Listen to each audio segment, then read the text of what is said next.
framing is this. Yesterday in Egypt, a revolution happened, a transformation of the future of Egypt. Following, similar in Tunisia, even led by a diverse coalition with a younger generation at the center. What happens next is unclear. But the even bigger question now for the people of Egypt, the people of Tunisia, is how to utilize and exercise the power and responsibility they have won to create a better society in Egypt, Tunisia, the Middle East, and the world. Today, we have, as Wendy Kopp has helped make possible, you all have helped make possible, what I have called a once-in-a-generation opportunity to transform outcomes for youth, especially low-income youth in this country. My former boss, President Clinton's former education secretary, Dick Riley, 50-year public servant, corrected me. He said, no, this is a once-in-3-generation opportunity. He's never seen an opportunity this great to transform outcomes for kids.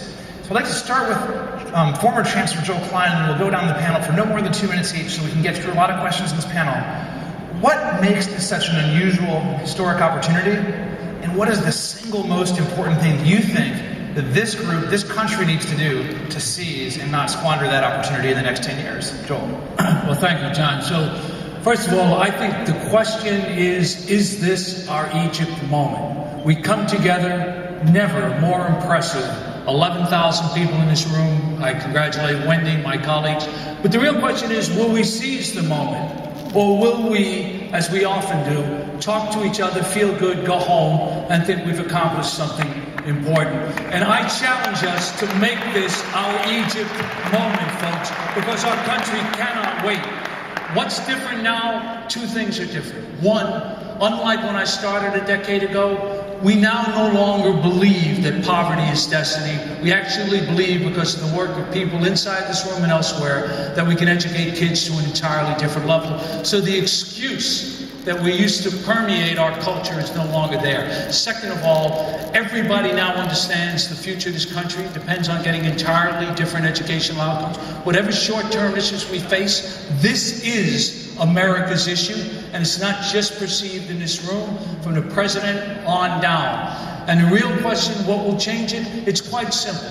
Each one of you insists that every single school out there is a school you'll send your kids to.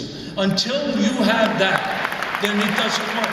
Whose kids should go to the schools your kids don't go to? And I'll tell you whose kids go to those schools. They're children of color and they're children of poverty in America. So it's quite simple. How we get there depends on taking Wendy's paradigm one step further. To help with incremental change, forget about transformational change. We need radical change in K-12 education.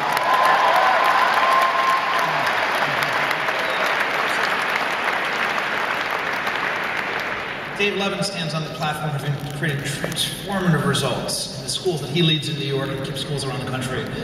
Now the question is, how does that go to big scale? Why is this such a moment of opportunity, and what is the most important this group and this nation needs to do to seize the moment? Thanks, John. And I agree with Joel. I think the opportunity is now because we know it's possible. There is no longer any doubt that transformation, revolutionary schools can exist in every single neighborhood in this country, regardless of demographics. We know it's possible. At KIPP, we've quadrupled the low-income college graduation rate in the nation. We've exceeded the national average across all demographic groups. It can no longer be doubted that great schools can be built. But the revolution will not happen without more great schools. Simply put, it will not happen without more great schools. And great schools will not exist without great principals and without great teachers. And so for the folks here, I'll take Joel's request one step further. For the folks here, each and every one of us have to answer this question. What can we best do to serve the revolution? And if you out there can be a great principal, if you out there can be a great teacher, if that's what you wake up in the morning thinking about, then that's what this revolution needs for as long as you can humanly do it, because there will be no revolution without great public schools.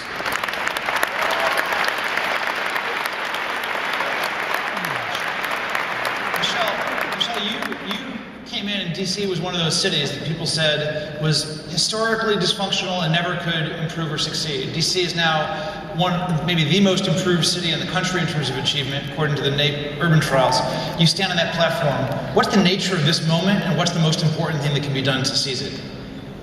I think what makes this moment different, and I've been in this game for 20 years now, and I think that we are at a place that I've never seen before in terms of the ability to really, really push forward.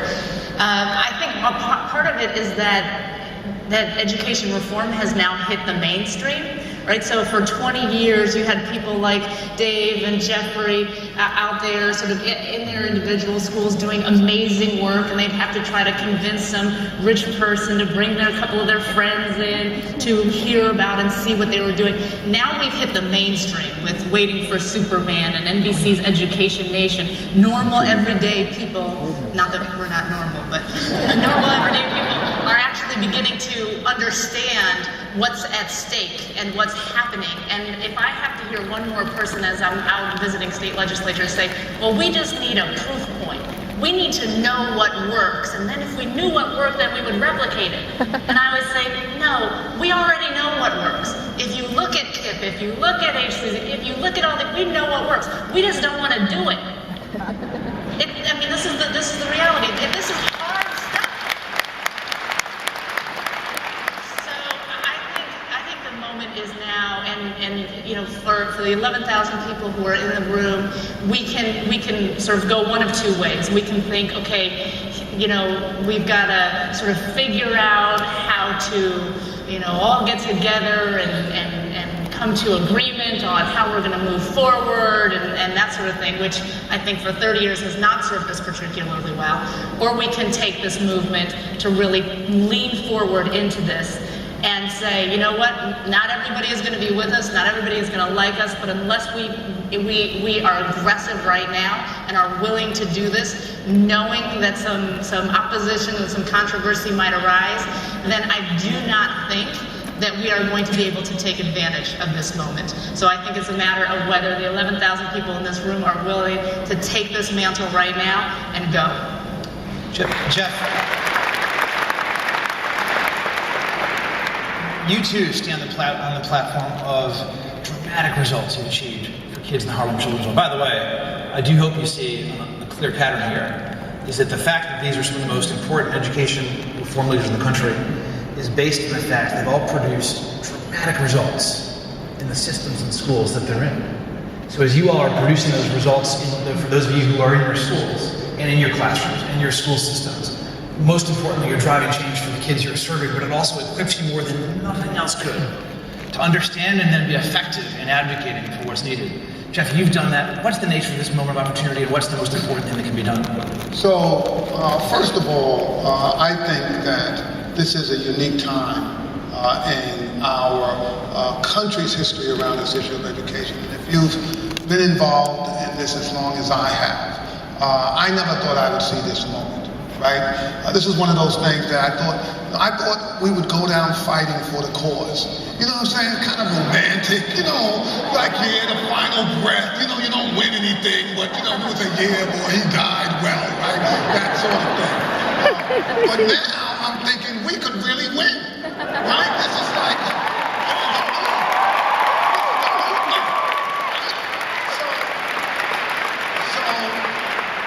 so this is where I think the challenge is. And you mentioned Egypt, and it's been on my mind a long time, because if you look at the last time, I think a whole bunch of us from this country came together publicly around an issue. In my lifetime, it was civil rights.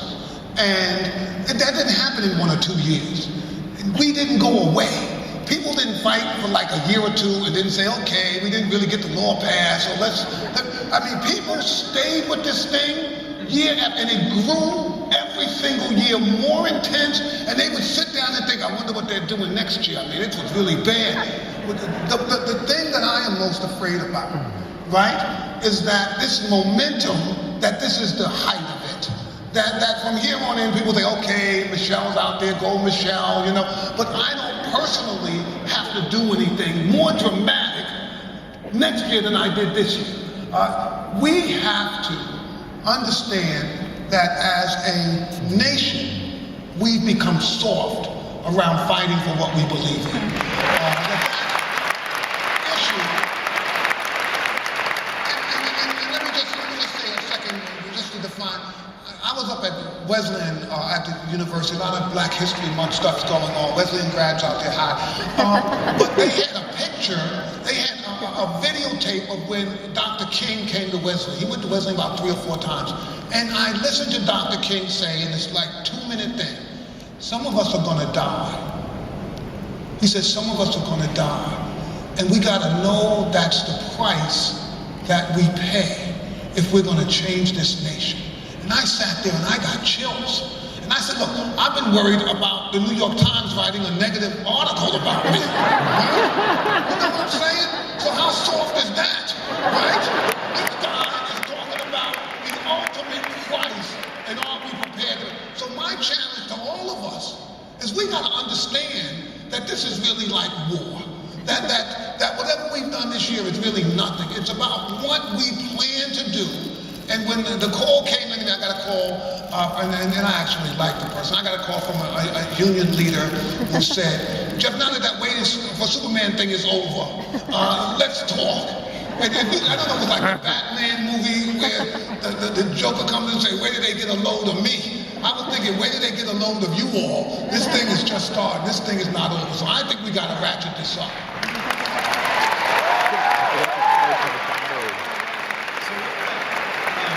We're going to keep moving. We've got a lot of issues and incredible insight here. We're going to get into issues of systems change, the nature of leadership, teachers' unions, other things.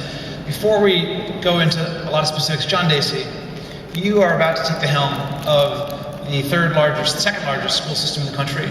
People say about Los Angeles what they said about DC and New York before Michelle Rhee took over the schools in DC and Joel Klein took over the schools in New York. It's not possible. It's dysfunctional. If you could talk about, for the country and/or Los Angeles, what is the nature of this historic opportunity, and what is the most important thing that can be done in order to seize that?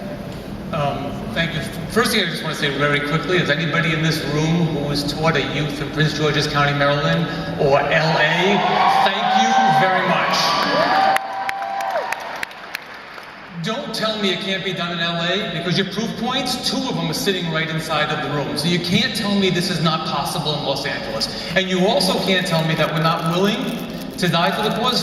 For me, dying for the cause is turning our back on a youth who lives in circumstances of poverty in Los Angeles. One of our kids who lives under the freeway, one of our kids who has no parent. That is not going to be possible. We know it can be done. This is really an issue around courage. We have the skill. How courageous are we going to be about the work? I think about the issues that lay in front of us, and many of these issues are going to be very risky. And if 11,000 people descended on LA to press for a cause, you can't turn back from that. The system, and I mean we are connected with our labor partners and the administration, needs to be pressed to a point where it works for kids and for the teachers in this room. It actually can't be a prevention any longer. It actually must work. And systems only work when they're pressed against very hard around that issue. So I think the idea is we go back to our places and we do great work in small cities. There is a power of the collective as we think about descending on cities en masse that I think is significant around that. So let me just follow up, John. You two stand on the platform